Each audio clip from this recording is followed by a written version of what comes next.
Hello students, welcome to our channel. इस video में हम class 10th chapter 3 NCERT pair of linear equations का introduction पढ़ेंगे। तो लेट्स बिगिन। आपने अपनी प्रीवियस क्लासेस में वेरिएबल्स के बारे में पढ़ा होगा। वेरिएबल्स क्या है? अल्फ़ाबेट्स, जैसे एक्स, वाई, जेड, ए, बी, ये सब क्या होते हैं? वेरिएबल्स। लीनियर इक्वेशन क्या है? ऐसी इक्वेशन जिसकी पावर क्या होती है? 1, जैसे एक्स प्लस 9, y प्लस 11, ये सारी इक्वेशंस क्या होती है? Linear equations. एक होती है क्वाड्रेटिक इक्वेशन, मतलब जिसकी पावर क्या हो? 2, जैसे x square plus 9x plus 9। तो ऐसी इक्वेशन को क्या कहेंगे अपन? Quadratic equation. ठीक है। अब यहाँ क्या बोला आपको? लीनियर इक्वेशन इन 2 वेरिएबल्स, मतलब जहाँ पर 2 वेरिएबल हो। जैसे कि कोई इक्वेशन है x plus Y is equal to 9 या 8, तो ये क्या होगी? आपकी लीनियर इक्वेशन इन 2 वेरिएबल्स। अब इसके आगे अगर कोई नंबर लग गया तो ये क्या हो जाएंगे? इसके कोएफिशिएंट्स हो जाएंगे। ठीक है। अब ऐसी इक्वेशंस का जनरल फॉर्म क्या रहता है? ax plus B Y plus C equal to 0, where a and b is not equal to 0। क्योंकि अगर ये दोनों 0 हो जाएंगे तो x और y भी 0 हो जाएंगे, तो आपको कुछ मतलब ही नहीं रहेगा लीनियर इक्वेशंस का। ठीक है। अब इस चैप्टर में हम ये भी पढ़ेंगे कि लीनियर इक्वेशन में 2 वेरिएबल्स को कैसे रिप्रेजेंट करते हैं ग्राफिकली, उसको कैसे सॉल्व करते हैं, उसके लिए कई सारी मेथड्स हैं। उन मेथड्स को मैं डिटेल्ड में बताऊंगी। अब हम पढ़ रहे हैं methods to solve linear equation. अभी आपने समझा कि लीनियर इक्वेशन क्या होती है और उसका जनरल फॉर्म क्या होता है। बाकी की जो स्टेप्स है वो हम बोर्ड पर समझेंगे। अभी अपन ने पढ़ा लीनियर इक्वेशन इन 1 वेरिएबल का general form ax plus B Y plus C equal to 0। पर यहाँ पर अपने पेयर, मतलब कि 2 इक्वेशंस होगी। तो एक का हो गया ax1 bx और c1। दूसरी का क्या हो जाएगा? a2x plus b2y plus c2 equal to 0। ये क्या हो गया? General form of pair of 2 linear equations. For example, 2x plus 3y plus 8 is equal to 0, and other is 4x plus 9y plus 12 equal to 0। तो यहाँ पर a1 क्या हो गया? 2, b1 क्या हो गया? 3 और c1 क्या हो गया? 8। उसी तरह से नेक्स्ट इक्वेशन में a2 हो गया 4, b2 हो गया 9 और c2 कितना हो गया? 12। अब इन सब इक्वेशंस को सॉल्व करने के लिए बहुत सारे तरीके हैं। एक है ग्राफिकल मेथड, एक है सब्स्टिट्यूशन मेथड, एक है एलिमिनेशन मेथड, एक है क्रॉस मल्टीप्लिकेशन मेथड। अब मैं उसका थोड़ा थोड़ा आपको एक आइडिया दे देती हूँ, उसके लिए हम नेक्स्ट स्टेप पर जाएंगे। फर्स्ट मेथड है ग्राफिकल मेथड, मतलब कि हम क्या कर रहे हैं? पेयर ऑफ लीनियर इक्वेशंस को ग्राफिकली रिप्रेजेंट कर रहे हैं। अभी पिछले ही स्टेप्स में मैंने आपको बताया कि उसका जनरल फॉर्मेट क्या है लीनियर इक्वेशंस का।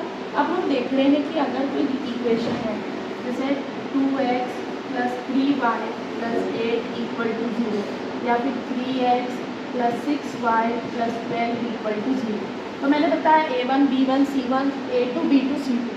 पर अगर कोई इक्वेशन a1 अपॉन a2 अगर नॉट इक्वल टू है b1 upon b2, for example यहाँ पर देखिए, यहाँ a1 क्या है? 2, a2 क्या है? 3, b1 क्या है? 3, b2 इज इक्वल टू 6। तो अब यहाँ पर हम अगर वैल्यूज पुट करते हैं तो 2 अपॉन 3 इक्वल टू 3 अपॉन 6, क्या ये इक्वल है? नहीं, मतलब कि ये क्या है? नॉट इक्वल टू है।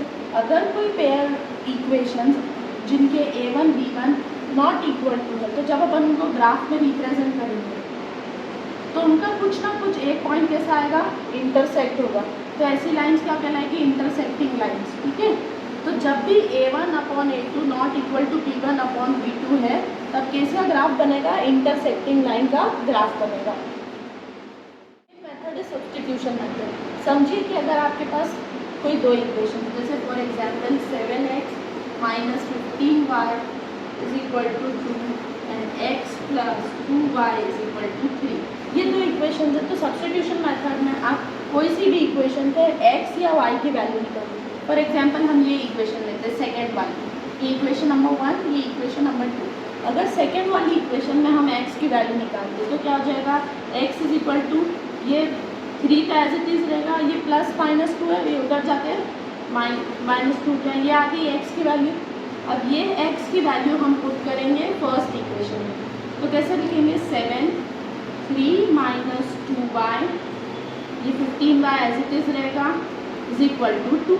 अब लाइक टर्म पहले यहाँ मल्टीप्लाई करेंगे, 7 3 ज़ा 21, 7 2 ज़ा 14y minus 15y is equal to 2।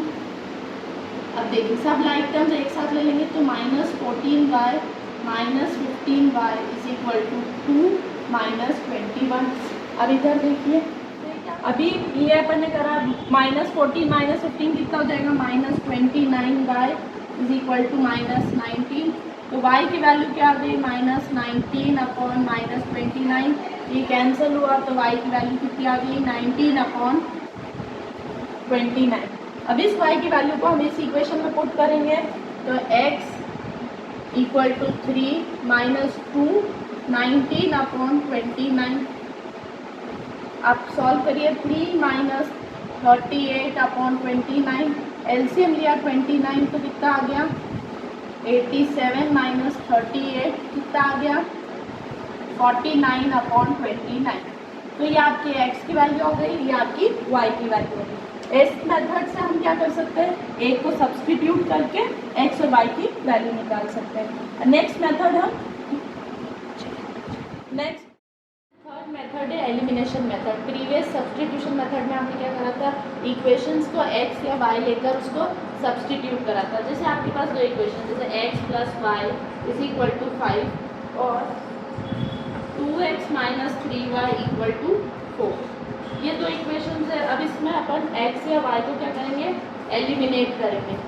कैसे एलिमिनेट करेंगे, एलिमिनेट करने के लिए आप ये तो 2x है, इसको भी 2x लाइए तो आप क्या करोगे, इस 2 का ऊपर मल्टीप्लाई कर देंगे, करिए तो क्या आएगा 2x पूरे इक्वेशन में मल्टीप्लाई होगा प्लस 2y इक्वल टू 10, और ये इक्वेशन ऐसे किस रहेगी 2x minus 3y equal to 4।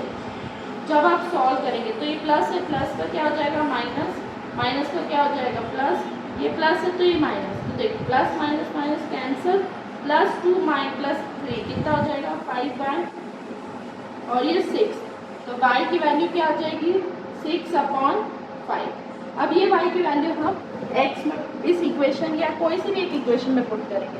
हमने करा x plus Y is equal to 5, तो x plus 6 upon 5 is equal to 5, तो x is equal to 5 minus 6 upon 5, LCM लिया 5, तो ये कितना हो गया 25 माइनस 6, तो कितना आ गया 16 अपॉन 5। तो आपकी x की वैल्यू आ गई 19 अपॉन 5 और y की वैल्यू हो गई 6 अपॉन 5। हमारी लास्ट मेथड है इस टॉपिक की, क्या है क्रॉस मल्टीप्लिकेशन मेथड।